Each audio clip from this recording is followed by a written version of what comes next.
Eh sabi nga, may bigas, wala namang ulam.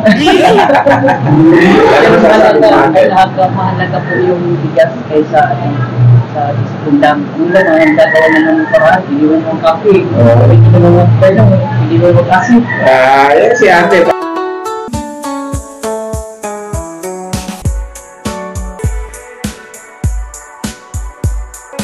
Po sa inyong lahat, sa ngalan po ng programang Muntingiling, maligayang bagong taon po sa inyo sa darating pong 2025. Ayan, pinasya lang po tayo ngayon ng isa nating kaibigan. Yan, may tuturing natin na hindi sa ating larangan ng politika na tumutulong po sa atin. Walang iba si Ate Marlene. Ayan, Ate Marlene, Merry Christmas belated at Happy New Year. Ba't naisipan niyo po pumasyal dito?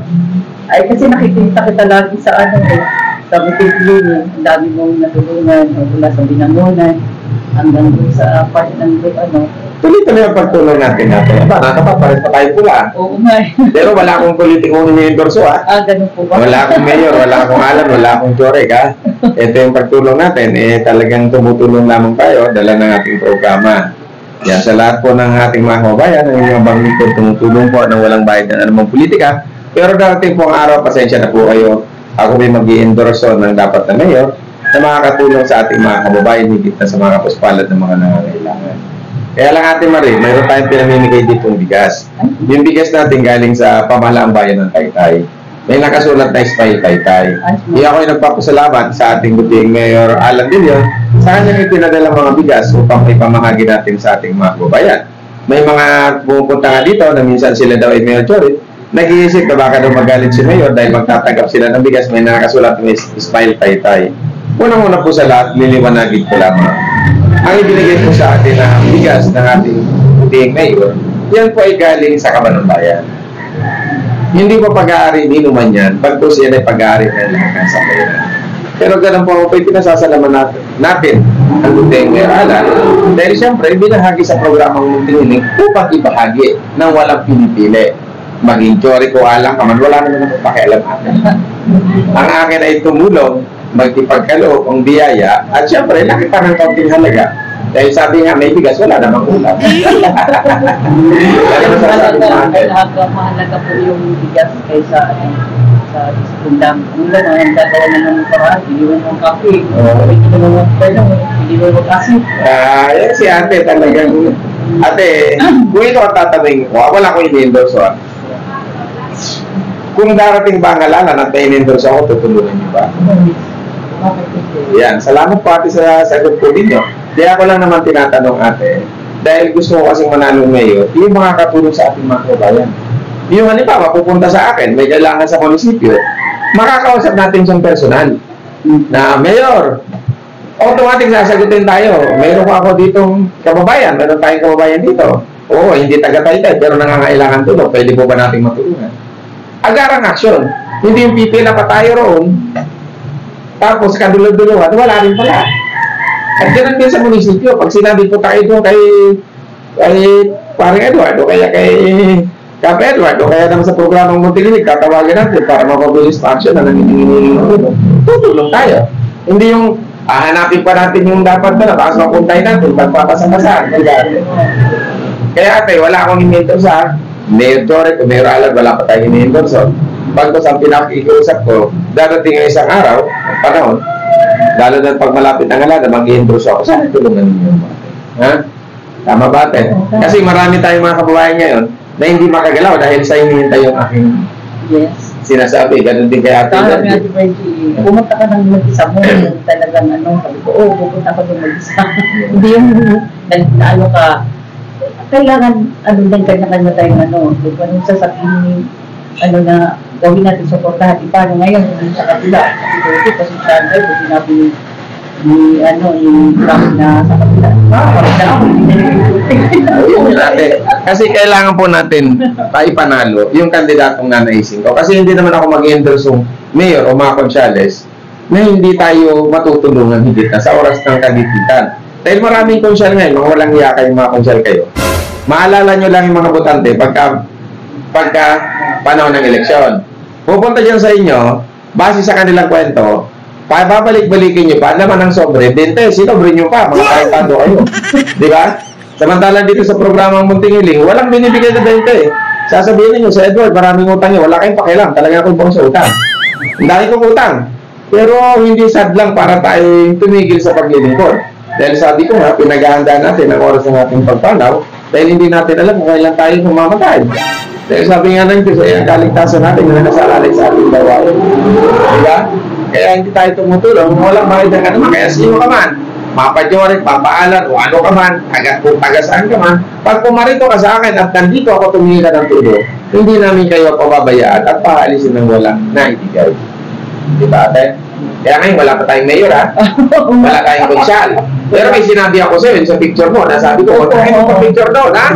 Huwag natin talin yung mga ganun. Wala namang kwentang tao yun, eh. Pinabasa ko nga ito, Baby, sa bakit mo naman ginano, eh? Yan, mayroon akong 3 konsyal na pinakampanya na huwag talagang iboboto, ha? Wala namang mangyayari, walang mangyayari. Maalala ka lamang kapag sila yung mga kampanya na. Diba? O, ngayon, huwag na kayo pumunta dito sa akin. At hindi ko rin naman kayo kakausapin. Paano pupunta kayo dito para tulungan namin kayo, manalo ulit? Para saan? Para sa sarili ninyo? Di ba, ate? Pipila doon, kuha ng gamot, papipilahin ninyo. Hihingi sa inyo ng tulong. Pagkatas hingi ng tulong, papipilahin. Pagbalik. Pinakamalaki, 100. Eh, pamasahin po lang pa. Dito na lang kayo kay Edward. Sa programang Muntingiling, wala nang pila. Maghintay lang kayo kasi marami kayo. Pero hindi ko kayo iiwanan hanggat hindi ko natutulungan at nakakausap. Diba, ate? Kaya, ate, ano mga panguling pananalita mo? Patiin mo yung ating mga... Hello po. Yan. Pwede mo naman patiin kahit sino. Kahit si Mayor Alan, si Mayor Jory, kung sino man gusto mo. Wala namang problema. Basta ito walang pulit.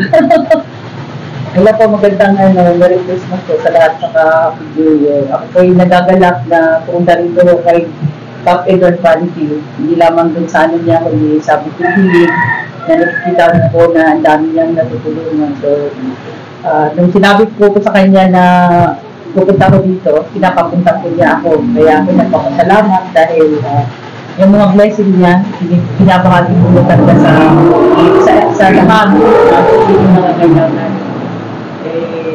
Thank you, Edward, dahil po napakabisita ko.